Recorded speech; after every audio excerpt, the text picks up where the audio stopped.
कई साल पहले की बात है। मैं जोधपुर के एक छोटे से शहर में स्कूल में अध्यापक था। मेरे साथ उसी स्कूल में 5 अध्यापक और थे। उन लोगों की शादी हो चुकी थी और उनका अपना अपना परिवार था और मैं कुंवारा था, मेरी शादी नहीं हुई थी। सब लोग भाड़े के मकान में रहते थे और मैं स्कूल के पास ही एक छोटा सा कमरा बना हुआ था जिसमें मैं अकेला ही रहता था। स्कूल के चारों ओर खेत और झाड़ियाँ थी। स्कूल गांव के थोड़ी ही दूर पर था। स्कूल में बिजली भी नहीं थी और मैं अकेला अपने कमरे में लालटेन जलाकर खाना बनाता और खाना खाकर सो जाता। तभी मेरे एक दोस्त ने बोला कि आप अपना टाइम कैसे निकालते हो? कल से हम लोग खाना खाने के बाद रात में तुम्हारे पास आएंगे। दूसरे ही दिन स्कूल से छुट्टी होने के बाद घर जाकर खाना वाना खाकर अपने कहे अनुसार मेरे सारे मित्र रात को 10 बजे मेरे घर आ गए और हम लोग बातें करने लगे। थोड़ी रात बीत गई, तभी हमारे एक मित्र ने कहा कि यहाँ पर ना तो बिजली है ना तो टीवी, हम लोग यहाँ बैठकर क्या करेंगे? चलो आज हम लोग थोड़ी मस्ती करते हैं। दूसरे मित्र ने बोला, हम अपने साथ ताश के पत्ते लाए हैं, चलो खेलते हैं। और हम लोग धीमी लालटेन को जलाकर उनके सामने बैठकर ताश खेलने चालू कर दिया।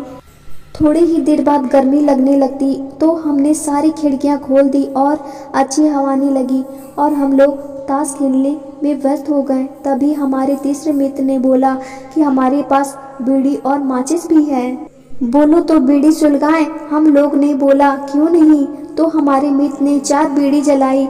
सबने एक एक बीड़ी अपने हाथ में ले ली। तभी एक मित्र ने बोला, अरे मुझे भी तो पिलाओ। तभी हमने हंसकर बोला, क्यों मजाक कर रहे हो, अभी तो तुमने बीड़ी हाथ में ली थी। तो उसने बोला कि हमको तो किसी ने बीड़ी दिया ही नहीं। मुझे लगा यह मजाक कर रहा है, हमने यह बात हंसी में टाल दी। दूसरे ही दिन मेरे मित्र लोग मेरे घर फिर से आ गए और बीड़ी ताश के पत्ते खेलने लगे और ये सिलसिला देर रात तक चलता रहा। तभी मुझे लगा कि खिड़की से कोई लंबा सा हाथ अंदर आया और मेरी बीड़ी लेकर चला गया।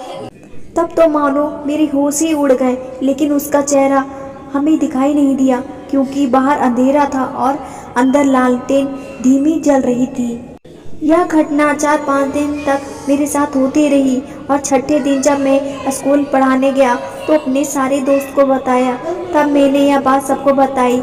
सब ने बोला, हाँ मैंने भी सुना है कि स्कूल के अंदर किसी अध्यापक ने किसी कारण जहर खाकर आत्महत्या कर ली और उसी की आत्मा आज भी स्कूल के पास भटकती रहती है। तो एक दिन एक मित्र ने बोला, आज हम उनसे पूछेंगे कि आप कौन हो, क्या पता कोई आदमी ही हो और हमारी ही तरह रात में टाइम पास करने आता हो। हमने बोला ठीक ही है। आज रात मेरे घर में सारे मित्र आ गए और वह 5वां आदमी खिड़की से अंदर आकर बैठ गया। साथ में ताश खेला और बीड़ी भी पिया। जब खेल खत्म हो गया तब वह खिड़की से बाहर जाने लगा। तभी मैंने आवाज़ दी, काका कल फिर से आओगे? उसने कुछ नहीं बोला। इतना सब होने के बाद उसने हमें कोई नुकसान नहीं पहुंचाया था। हमारे एक मित्र ने उनके मुंह पर टॉर्च जलाई।